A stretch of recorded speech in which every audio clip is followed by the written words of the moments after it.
Alright, another great day out at the Valley Family Cabin. This rebar railing right here, this is the railing that we're going to be talking about today. I already posted one video on here, and there's a lot of questions. Again, this is just one way to do it, but this was a cost-effective way that I could figure out how to do it. So the place that we're going to work on today is this little area right here, this length right here. Okay, so the first thing that you're going to need to do is you're going to need to come and measure out your distance.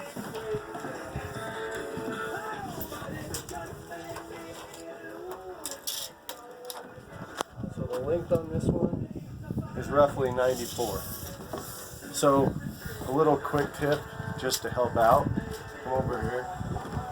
A little quick tip to help out with your 94 is a pretty easy one, but when you get a little bit harder numbers. So if I put my tape and match it up right on the 94 right there, and then I look up at the top up there, I don't know if you can see that number, but that should be right at the middle, so roughly 47. So we're going to come and measure out 47 and mark those measurements out. The reason that's important is this one's going to have a center stud. Okay, so the things that we're going to need for this, I've already cut mine to length, and so I'll have a couple extra pieces. Those will come in handy later on. So as far as the layout,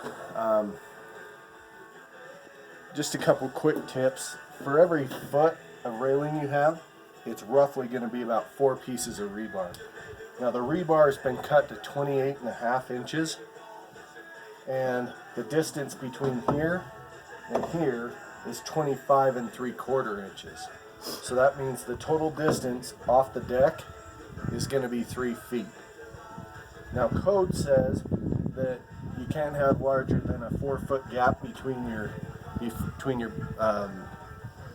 rebar space right there. So what I did to make sure that I could make sure that it didn't end up in a bad situation is you always start off your centerpiece right here. The 4x4 post is actually 3.5 by 3.5. So if you just use this as your layout tool, you'll be fine every time. So you start in the middle, and that makes your gaps on either end equal. And what I did is I just measured out the center of this 4x4 post. And so it's got a mark on one side and a mark on the other. So you line it up, you get it right in the center, and now I've got a mark there, and then I draw a line on the other side over here. So I draw a line on this side and mark my center line. Come over here, draw a line, mark my center line.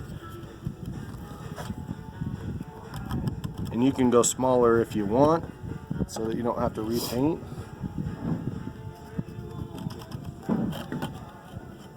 And so that's pretty simple, right? Doesn't take a whole lot of brain power to make that one work out. So then once you get your layout done, you can do one of two things. You can just copy and cookie cutter copy the same different thing on this end, or you can grab your speed square and you can lay it out on the other side and then just mark right at 1.75 inches on there. Okay, so that's enough marking on there. You guys will get the point. So let's grab our drill next. So on this one right here, this is a 5/8 inch bit, and I kind of like this auger bit. It just seemed like it didn't rip the drill out of my hand as much. Now up here at the cabin, we don't really have the option to, we don't have any power, we don't have any water, we don't have any cell coverage. It's really kind of remote. So everything's battery powered. But this bit seemed to make my batteries last the longest. What I've done is with the measurements that I told you earlier, you're going to drill down into the top 3/4 or 1.5 inches, and you're going to drill into the bottom 1.5 inches. So that way the rebar fits inside there and you still have your 3-foot total end height railing. Now some people, what they like to do once they get that railing up there is they like to put a 2x6 over the top of it and cap it.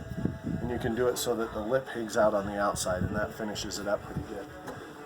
What I did is I just wrapped some tape around that bit right there at 3/4 of an inch so that I know when I drill down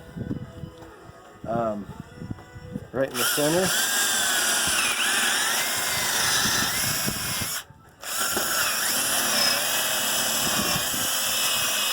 that as soon as I hit that tape mark, I know that that's where I need to stop.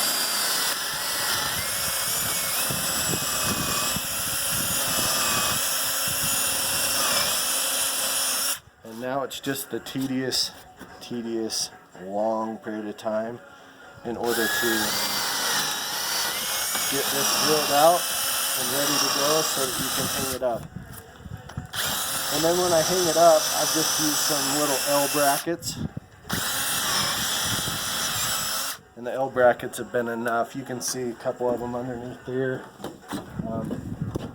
And then once you get them on there, the paint I've been using on this one, it's good enough to cover them up. I just still need to do it. Once you get done with your railing though, there's a couple different options. If you really like this gray kind of look of the natural rebar with a little bit of the rust staining on it, then grab some polyurethane and just spray your rebar before you put it in. Me, I'm kind of waiting for it to rust a little bit. This has been a year on there and it hasn't done much of anything, so it's up to you. And then when you get done, just go through and you can see that I forgot to do it. You can see the cracks on the top of this. If you'll put caulk, silicone caulk around the bottom of these, it won't collect water down in there and then in the winter freeze and blow those out. But anyways, that's hopefully that answered all the questions that you asked me that didn't get answered in the first one. But that's rebar railing, hopefully made easier for you.